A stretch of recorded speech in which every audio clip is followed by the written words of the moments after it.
Movie की शुरुआत में हमारी हीरोइन जियाजो को दिखाते हैं। जियाजो जब 12 साल की थी तब उसके डैड गुजर गए थे, इसीलिए ऐसी सिचुएशन में वो अपने बचपन के घर को सेल करके दूसरी जगह पर रहने जाती है और कुछ सालों बाद वो कहीं पर जॉब कर रही होती है और उसका एम यही होता है कि उसने जो घर को बेचा था यानी कि अपने डैड के घर को वो किसी तरह उसको वापस खरीद ले। लेकिन अब उसे जितनी सैलरी मिलती है वो उसके लिए खुद ही कम पड़ती है और उसको अपनी जॉब से खुशी भी नहीं है। अब एक लड़के मिंग को दिखाते हैं जो एक प्रॉपर्टी डिजाइनिंग का काम करता है और अपना बिजनेस स्टार्ट करना चाहता है। वो एक इन्वेस्टर को अपना प्लॉट डिजाइन दिखा रहा होता है, लेकिन वो इन्वेस्टर उसको इग्नोर करके वहाँ से निकल जाता है। फिर रात होती है और मिंग अपने घर में लौटता है और जियाजो भी अपने घर लौट रही होती है। लेकिन इसमें कॉमेडी की बात यह है कि मिंग और जियाजो दोनों एक ही अपार्टमेंट में यानी एक ही घर में रहते हैं। असल में बात यह है कि मिंग इस घर में साल 1999 में रहता है और जियाजो इस घर में साल 2018 में रहती है। अब आप लोग सोच रहे होंगे कि ये दोनों अलग अलग टाइमलाइन में एक ही घर में कैसे रह सकते हैं, ये सब हमें आगे पता चलेगा। अब देखते हैं कि यहाँ जियाजो नहा रही होती है और उस तरफ मिंग कुकिंग कर रहा होता है। वो बर्तन को सिंक में डालकर वॉश कर रहा होता है। तब जियाजो को उसके बाथ टब में कुछ मिलता है और मिंग को उसके सिंक में जियाजो की ड्रेस मिलती है। इसे देखकर दोनों को कुछ भी समझ नहीं आता और वे सोचते हैं कि अचानक उनके घर में ऐसा सब क्यों हो रहा है।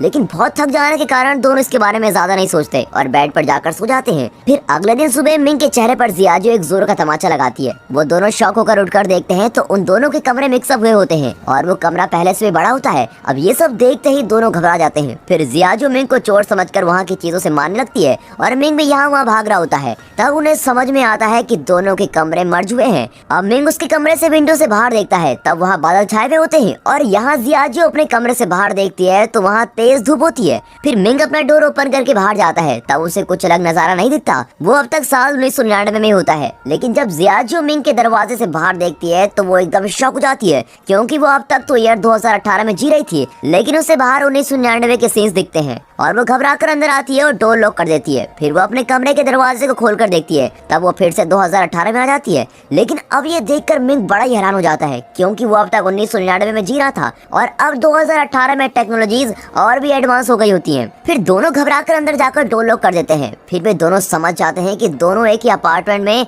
अलग अलग टाइमलाइन में जी रहे हैं। तब जियाजो मिंग के चेहरे पर एक और तमाचा लगाती है और मिंग उसे इसका रीजन पूछता है। तब वो कहती है कि ये सपना है, ये सच में जानने के लिए मैंने तुम्हें तमाचा मारा। फिर मिंग कहता है कि इस तरह लड़ते रहने से कुछ नहीं होगा, क्यों ना हम इन दोनों दरवाजों को एक साथ ओपन करके देखें कि क्या होता है। फिर वे दोनों जाकर अपने साइड वाले डोर्स को एक साथ खोलने की कोशिश करते हैं, लेकिन उस समय उन दोनों के कमरे फिर से मर्ज होने लगते हैं। तब वे समझ जाते हैं कि दोनों दरवाजों को एक साथ खोला नहीं जा सकता। अब जियाजो को याद आता है कि 1999 में उसके डैड जिंदा थे, इसीलिए वो मिंग से कहती है कि तुम अपने साइड का दरवाजा खोलकर मुझे तुम्हारे टाइमलाइन में ले लो, क्योंकि मुझे मेरे डैड से मिलना है। और मिंग भी उसे वहाँ ले आता है। अब 1999 में आते ही जियाजो उसके डैड से मिलने के लिए बहुत ही खुश है और भाग कर जा रही होती है। लेकिन वहाँ पहुँचते ही वो देखती है कि उसके डैड ऑलरेडी 10 साल के जियाजो के साथ खेल रहे हैं। अब ये देखकर जियाजो बड़ी इमोशनल हो जाती है और वो उनसे मिलने के लिए तेजी से उनके पास जाने लगती है और तभी अचानक उनके सराउंडिंग्स में एक अर्थक्वेक आता है और तेज हवा भी आने लगती है, जिसके कारण वो अपने डैड से मिल नहीं पाती। फिर वो गुस्सा होकर फिर से अपने अपार्टमेंट में लौट आती है। अब मिंग उसे कहता है कि जैसे मैं तुम्हें मेरी टाइमलाइन में लेकर गया, ठीक वैसे ही तुम मुझे भी अपनी टाइमलाइन में ले चलो। और तब जियाजो उसे एडवांस लैपटॉप देती है और उस लैपटॉप को देखकर मिंग बड़ा ही सरप्राइज हो जाता है, क्योंकि उसके टाइमलाइन में तो सिर्फ कंप्यूटर्स हुआ करते थे। तब वो खुद को फ्यूचर में देखने के लिए उस लैपटॉप में अपना नाम टाइप करके सर्च करता है। तब उसके सराउंडिंग्स में अर्थक्वेक आने लगती है और फिर जियाजो को ये समझ आता है और वो मिंग से कहती है कि हम दोनों हमारे पास्ट या फ्यूचर के लोगों से कांटेक्ट नहीं कर सकते और ऐसा करने की कोशिश करते ही इस तरह के अर्थक्वेक आ जाएंगे और इस तरह हम दोनों एक साथ डोर ओपन नहीं कर सकते। अब तुम्हारे डोर को सिर्फ तुम ही ओपन कर सकते हो और मैं उससे बाहर आ सकती हूँ, और मेरे डोर को सिर्फ मैं ही ओपन कर सकती हूँ और तुम उससे बाहर आ सकते हो। इस तरह वो मिंग को सारी बातें समझाती है। अब अगले सीन में एक साइंटिस्ट और एक अमीर बिजनेसमैन एक मीटिंग में बातें करते हुए दिखाते हैं। तब वो साइंटिस्ट कहता है कि हमने उस डायमेंशनल टाइमलाइन को क्रिएट कर लिया है, लेकिन वो टाइमलाइन हमारी जगह पर ना आकर इस सिटी में किसी और प्लेस में क्रिएट हो गई है और हमें किसी भी तरह उस प्लेस को फाइंड करना होगा। इस तरह वो उस बिजनेसमैन से कहता है, लेकिन उस बिजनेसमैन के माइंड में सिर्फ एक ही बात चलती है कि उस टाइमलाइन के जरिए बहुत सारे पैसे कैसे कमाए जाए। लेकिन मीटिंग खत्म हो जाती है पर बिजनेसमैन का चेहरा नहीं दिखाया जाता। अब रात हो जाती है और मिंग और जियाजो को नींद नहीं आती।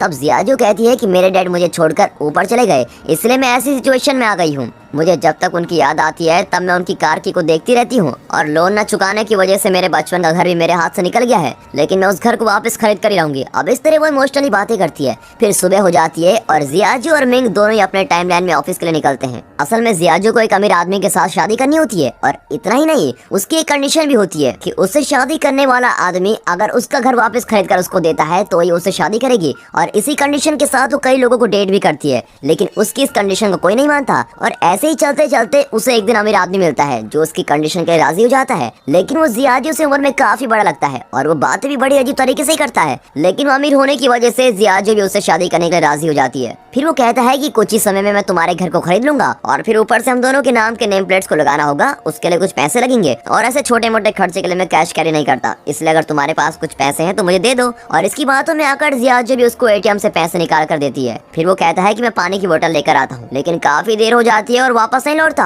और तब जियाजो को पता लगता है कि वो असल में एक चोर था और वो उसके पैसे भी लेकर चला गया। इससे जियाजो बहुत ही अपसेट होती है और पुलिस आकर इन्वेस्टिगेट करने तक वो बैंक के बाहर ही बैठी रहती है। यहाँ मिंग अपने ऑफिस के रेस्ट रूम के अंदर बैठकर ड्रिंक्स ले रहा होता है। तब उस रेस्ट रूम में उस कंपनी का ओनर, उसका मैनेजर जूनी और उसके साथ और एक एम्प्लॉइज, ऐसे 3 लोग आते हैं। तब उनसे ओनर कहता है कि हमें आगे चलकर और भी बिजनेस करना है और इसके लिए मेरे पास बहुत सारे आइडियाज हैं, और ये कहकर चला जाता है। और उसके जाते ही जूनी उस एम्प्लॉय से कहता है कि उस ओनर को धोखा देकर हमें उसके सारे पैसे लेने होंगे और फिर हम उसे बैंक में फंसा देंगे, और इस तरह उस एम्प्लॉय को अपना प्लान बता देता है। तब बाथरूम में दिखाते हैं जहाँ मिंग कुछ गिरा देता है और उसकी आवाज सुनकर जूनी समझ लेता है कि किसी ने उनका प्लान सुन लिया है। फिर वो बाथरूम के पास जाकर झुककर देखता है और मिंग के पैर को पकड़कर खींच लेता है और उसको बाहर निकालता है। फिर मिंग को देखते ही वो कहता है, अच्छा तुम्हें कोई बिजनेस स्टार्ट करने के लिए पैसों की जरूरत थी ना, उसके लिए मैं तुम्हें बैंक से लोन अरेंज करवा कर देता हूँ, लेकिन तुम मेरी कही हुई बातों को किसी और से नहीं कहोगे। तो मिंग भी कहता है ठीक है, मैं सोच कर बताता हूँ। फिर थोड़ी देर बाद जूनी मिंग को अपने कैबिन में बुलाकर कहता है कि मैं तुम्हें क्यों लोन अरेंज करके दूं, तुमने तो सिर्फ मेरी बात सुनी है लेकिन तुम्हारे पास उसका कोई प्रूफ तो नहीं है, और अब तो मैंने तुम्हें नौकरी से भी निकाल दिया है, तो तुम अब घर जा सकते हो। इस पर मिंग उससे कई बार रिक्वेस्ट करता है और कहता है मैं इस बात को किसी और से शेयर नहीं करूंगा और प्लीज मुझे नौकरी से मत निकालिए, लेकिन जूनी उसकी बातों को इग्नोर करता है और उसे नौकरी से निकाल देता है। यहाँ जियाजो एक ज्वेलरी शॉप में काम कर रही होती है। तब वहाँ उसकी बचपन की बेस्ट फ्रेंड जिया ओया आती है और कई सालों के बाद मिलने से वो काफी खुशी से बातें करते हैं। जिया ओया ने एक अमीर आदमी से शादी की होती है और ये बात वो जियाजो को बताती है। तब जियाजो भी उससे कहती है कि हाँ मेरे हस्बैंड भी बहुत अमीर है और वो हमेशा बिजी रहते हैं, और इस तरह वो उससे झूठ कह देती है। तब जिया ओया उससे कहती है कि आज रात तुम अपने हस्बैंड को साथ लेकर आओ, हम डिनर साथ में करेंगे और मैं भी अपने हस्बैंड को साथ लेकर आऊंगी, और ये कहकर वहाँ से चली जाती है। और अब जियाजो एक बड़ी प्रॉब्लम में फंस गई है। झूठ कहने के कारण उसे अब समझ नहीं आता कि वो इसे कैसे हैंडल करे। तब उसे एक आइडिया आता है। वो मिंग को अपना हस्बैंड होने की एक्टिंग करने को कहती है और वो एक कोट को रेंट पे ले लेती है और मिंग को उसको पहनने के लिए कहती है। फिर वो मिंग को इसलिए रेडी करती है जैसे वो बहुत ही अमीर बिजनेसमैन लगे। फिर वो जिया ओया की कहीं भी जगह पर जाते हैं और वहाँ जियाजो मिंग को अपना हस्बैंड कहकर इंट्रोड्यूस कराती है और कुछ देर तक सब कुछ नॉर्मल चल रहा होता है।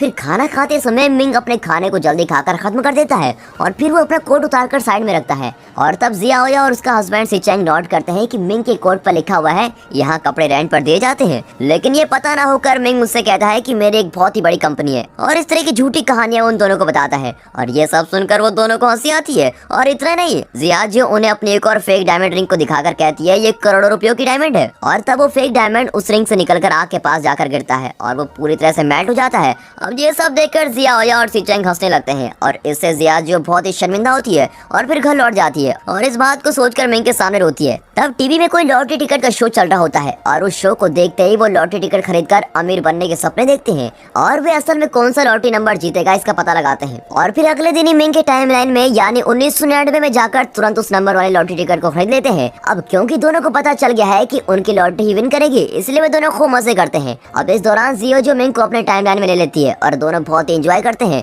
और बाहर में जाकर ड्रिंक्स करते हैं। तब उस रेस्टोरेंट का स्टाफ उनसे आकर ड्रिंक्स के पैसे मांगता है। तब जियाजो कहती है मेरे सारे पैसे खत्म हो गए हैं, इसलिए तुम मेरा पर्स रख लो, ये कोई नॉर्मल पर्स नहीं है बल्कि बहुत कीमती है, और कल मैं आकर तुम्हें पैसे देकर ये पर्स वापस ले लूंगी। अब अगले दिन सुबह होते ही दोनों उठकर लॉटरी टिकट के रिजल्ट को जानने के लिए बड़े क्यूरियस होते हैं और एज एक्सपेक्टेड उनकी लॉटरी टिकट ही विन करती है। लेकिन तब अचानक उनका लॉटरी टिकट में से नंबर गायब हो जाता है और दोनों बड़े उदास हो जाते हैं। फिर उन्हें समझ में आता है कि वो उनके फ्यूचर को चेंज नहीं कर सकते, और तब अगले दिन जियाजो उस रेस्टोरेंट में जाकर अपना पर्स वापस मांगती है। तब वो स्टाफ मना कर देता है और कहता है कि पहले पैसे दो, लेकिन उसके पास तो पैसे होते नहीं और गुस्से में वो घर लौट रहे होते हैं। तभी उस समय एक बड़े एडवर्टाइजमेंट स्क्रीन पर मिंग को दिखाते हैं। असल में वो 2018 की टाइमलाइन में रहने वाला मिंग है और फ्यूचर में मिंग एक अमीर बिजनेसमैन बना होता है और अब वो मीडिया पर इंटरव्यू देने आया होता है। उसको देखकर मिंग शॉक हो जाता है और सोचता है कि मैं फ्यूचर में ऐसे कैसे बन गया हूँ। फिर दोनों जहाँ फ्यूचर मिंग इंटरव्यू दे रहा होता है उस जगह पर पहुंच जाते हैं। वहाँ जाकर जब मिंग फ्यूचर मिंग के पास जाने की कोशिश करता है तब वहाँ फिर से अर्थक्वेक आता है और फिर वो प्रोग्राम भी कैंसिल हो जाता है। तब फ्यूचर मिंग को ऐसा लगता है कि वो इसके पहले जियाजो से मिला है। इस तरह जियाजो से जुड़ी हुई बातें उसे याद आती है और यहाँ मिंग स्लिप होकर नीचे गिरता है और उसके हाथ पर चोट आती है। तब फ्यूचर मिंग के हाथ पर भी वही चोट आती है और इससे ये पता चलता है कि मिंग जो भी करता है वो उस फ्यूचर मिंग को भी अफेक्ट करेगा और पहले की मीटिंग सीन में जिस बिजनेसमैन को दिखाया गया था वो कोई और नहीं बल्कि फ्यूचर मिंग ही है, और उसके साथ जो साइंटिस्ट बातें कर रहा था वो जुनी है, जिसने 1999 में मिंग को नौकरी से निकाल दिया था। अब जुनी फ्यूचर मिंग से कहता है कि 1999 का मिंग अपने टाइमलाइन में ना होकर जियाजो के टाइमलाइन में आ रहा है, और इसीलिए आपको ऐसी मेमोरीज भी आती रहेंगी, और ये सब बातें आप पर भारी पड़ सकती है। यहाँ अगले दिन मिंग अपने ऑफिस में जाकर जुनी से मिलता है और कहता है आप क्या मुझे नौकरी से निकालेंगे, लीजिए मैं खुद ही नौकरी छोड़ रहा हूँ, और ये कहकर रिजाइनेशन लेटर देकर चला जाता है। और यहाँ फ्यूचर मिंग जियाजो की ज्वेलरी शॉप में आकर उसे डेटिंग पर अपने कार में लेके जाता है, लेकिन वो जितनी खुश उस 1999 वाले मिंग के साथ थी उतनी खुशी उसे इस फ्यूचर मिंग के साथ रहने पर नहीं मिलती। अब फ्यूचर मिंग उसे एक कॉस्टली रेस्टोरेंट में लेकर जाता है, लेकिन फिर भी जियाजो कुछ मिस कर रही होती है। डिनर करते समय फ्यूचर मिंग उससे कहता है कि मुझे पता है कि तुम 1999 वाले मिंग के साथ रह रही हो, लेकिन अब तुम मेरे पास्ट के साथ मत रहो, क्योंकि इससे मेरा फ्यूचर अफेक्ट हो सकता है। मैं किसी गोल के साथ आगे बढ़ रहा हूँ, लेकिन उसमें तुम्हारी वजह से कोई प्रॉब्लम आ सकती है, और तुम्हारे बचपन के घर को मैं तुमको वापस खरीद कर दे दूंगा, लेकिन उसके बदले में तुम्हें 1999 वाले मिंग को छोड़कर उससे दूर जाना होगा। अब ये सुनकर और कोई रास्ता न होने पर जियाजो भी इसके लिए एग्री करती है, लेकिन वो उस घर के लिए नहीं बल्कि उसकी वजह से मिंग के फ्यूचर में कोई प्रॉब्लम्स ना हो ये सोचकर हाँ कर देती है। फिर जियाजो घर आते ही मिंग से कहती है कि मुझे और कोई जगह पर अच्छी नौकरी मिल चुकी है, इसलिए मैं यहाँ से जा रही हूँ। और अगले दिन सुबह होते ही वो अपना सारा सामान लेकर उस अपार्टमेंट से बाहर निकलती है और मिंग को छोड़कर जाने के बारे में सोचकर रोने लगती है, लेकिन जियाजो ने अपने टाइमलाइन में जाते समय उसके डोर को लॉक नहीं किया होता है और वो जरा सा ओपन रह जाता है, और इसे मिंग भी नोट करता है, और अब मिंग जियाजो की हेल्प के बिना ही उस टाइमलाइन में इजीली जा सकता है। अब मिंग के टाइमलाइन में उसका मैनेजर जूनी उस कंपनी के ओनर पर अटैक करता है और इससे ओनर बेहोश हो जाता है। फिर जूनी घबराकर उसे ड्रिंक्स पिलाने लगता है। असल में उसका प्लान ये होता है कि उसे ड्रिंक्स पिलाकर नशे में उसको मारना होगा ताकि लोग समझेंगे कि वो एक एक्सीडेंट से मरा है। अब जियाजो के टाइमलाइन को दिखाते हैं और वो काफी सालों बाद अपने बचपन के घर में लौटी है। तब जियाजो ने जिस पर्स को एक रेस्टोरेंट के स्टाफ को दिया था वो पर्स फ्यूचर मिंग लाकर उसको देता है, और तब जियाजो नोट करती है कि मिंग के कोट पर रेंट वाले शॉप का स्टिकर लगा होता है, और ये देखते ही वो समझ लेती है कि वो फ्यूचर मिंग नहीं बल्कि 1999 वाला मिंग है। और फिर वो दोनों किस करने लगते हैं, और जियाजो उससे कहती है कि हमारा सेपरेट होना ही तुम्हारे फ्यूचर के लिए अच्छा होगा, इसलिए आगे से तुम कभी मुझसे मिलने की बात मत करना, और उसको ऐसा कहकर भेज देती है। फिर दोनों ही रोने लगते हैं और मिंग सैड होकर अपने अपार्टमेंट में लौटता है, और तब उसे जूनी कॉल करके अर्जेंटली एक ब्रिज पर पहुंचने के लिए कहता है। मिंग को कुछ समझ में नहीं आता कि नौकरी छोड़ देने के बाद भी जूनी उसको क्यों बुला रहा है। असल में जूनी ने मिंग को इसलिए बुलाया होता है क्योंकि उसे ओनर को मारने के लिए उसकी हेल्प की जरूरत थी। वो उसे कहता है कि हम इसे अब मार देंगे, लेकिन ये एक एक्सीडेंट लगना चाहिए, लेकिन मिंग को ऐसा नहीं करना होता है, और वो जूनी को लाख समझाता है कि ऐसा मत करो, ऐसा करना गलत है, लेकिन जूनी उसकी बातों को इग्नोर कर देता है। और तब मिंग कुछ बातें रियलाइज करता है कि 1999 में फ्यूचर मिंग और जूनी ने मिलकर उस ओनर को मार दिया था, और इसी वजह से मिंग को मैनेजर की पोस्ट मिली थी, और इस तरह से वो इतना अमीर बन गया था। ये सारी बातें मिंग समझ लेता है, और तब मिंग उस कार की कीचेन को नोटिस करता है, और ये वही चेन है जिसे देखकर जियाजो अपने डैड को याद करती है, यानी वो ओनर ही जियाजो के डैड है। अब ये समझते ही मिंग सोचता है कि मैंने जो मिस्टेक की थी उसे मैं ही ठीक करूंगा। फिर वो जाकर जूनी को रोकता है और उस ओनर को बचा लेता है, और ऐसा करने पर फ्यूचर मिंग गायब हो जाता है और जियाजो को अपने डैड वापस मिल जाते हैं, और वो फिर से बचपन से अपने डैड के साथ टाइम स्पेंड करने लगती है। अब टाइम पास्ट में जाने से वहाँ सब कुछ बदलने लगता है, और मिंग भी सभी को बदलते हुए देखता है, और वो तब जियाजो से मिलने के लिए उस अपार्टमेंट की तरफ भागता है, और दोनों एक दूसरे से मिलने के लिए भाग कर आते हैं, और फिर दोनों एक ही जगह पर मिलते हैं। तब जियाजो धीरे धीरे गायब होने लगती है। तब मिंग उसे कहता है कि अब कुछ देर में तुम गायब हो जाओगी, और अब तुम तुम्हारे पास्ट में आ गई हो, और अब तुम उम्र में मुझसे 7 साल छोटी भी हो। तुम मुझे नहीं जानती, लेकिन मैं तुम्हें अच्छी तरह से जानता हूँ। मैं तुम्हारा साथ नहीं छोड़ूंगा, और मैं तुमसे मिलने जरूर आऊंगा। ऐसा कहते रहने पर जियाजो गायब हो जाती है। अब 8 साल बाद दिखाते हैं कि अपने पसंद की कोई म्यूजिक सुनकर